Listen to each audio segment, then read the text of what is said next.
കണ്ണഞ്ചേരി ശ്രീ മഹാഗണപതി ക്ഷേത്രത്തിലെ ശ്രീമദ് ഭാഗവത സപ്താഹ യജ്ഞത്തിന് തുടക്കമായി. രൂപേഷ് ആർ മാരാറാണ് യജ്ഞാചാര്യൻ. ചടങ്ങുകൾ സൈബർ ഫോറൻസിക് വിദഗ്ധൻ ഡോക്ടർ പി വിനോദ് ഭട്ടതിരി ഉദ്ഘാടനം ചെയ്തു. കണ്ണഞ്ചേരി മഹാഗണപതി ക്ഷേത്രത്തിൽ ശ്രീമദ് ഭാഗവത സപ്താഹ യജ്ഞം നടക്കുന്നത് പ്രതിഷ്ഠാദിന ആഘോഷത്തിന് മുന്നോടിയായാണ്.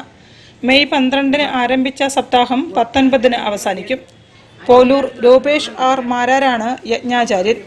ക്ഷേത്രം തന്ത്രി എടവലത്ത് പുടയൂർ കുബേരൻ നമ്പൂതിരിപ്പാടിന്റെ മുഖ്യ കാർമ്മികത്വത്തിൽ നടക്കുന്ന കർമ്മങ്ങൾക്ക് ക്ഷേത്രം മേൽശാന്തിമാരായ കരിപ്പത്ത് ഇല്ലത്ത് വാമനൻ നമ്പൂതിരി, കുറവക്കാട്ടിലത്ത് ശംഭു നമ്പൂതിരി എന്നിവർ സഹ ആചാര്യന്മാരും സഹകർമ്മികളുമാകും.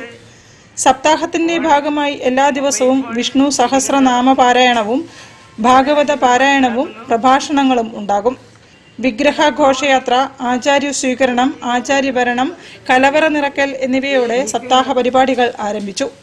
സൈബർ ഫോറൻസിക് വിദഗ്ധൻ ഡോക്ടർ പി വിനോദ് ഭട്ടതിരി ഉദ്ഘാടനം നിർവഹിച്ചു.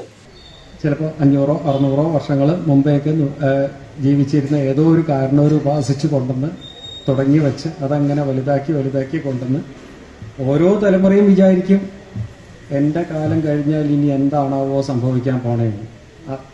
അങ്ങനെ വിചാരിച്ച് ഇപ്പോഴത്തെ തലമുറ ഇത്രയും വലുതാക്കി ഇത് നടത്തുന്നുണ്ടെങ്കിൽ നമ്മളുടെയൊക്കെ കാലം കഴിഞ്ഞാലും ഇത് വലുതായി വന്ന് അങ്ങനെ പടർന്ന് പന്തലിച്ചു പോകും.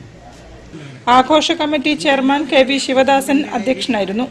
37-ാം division councillor K Nirmala, Kannancheri Devaswom executive officer Muralidharan, ക്ഷേത്ര പരിപാലന committee president K V Venugopalan എന്നിവർ സംസാരിച്ചു.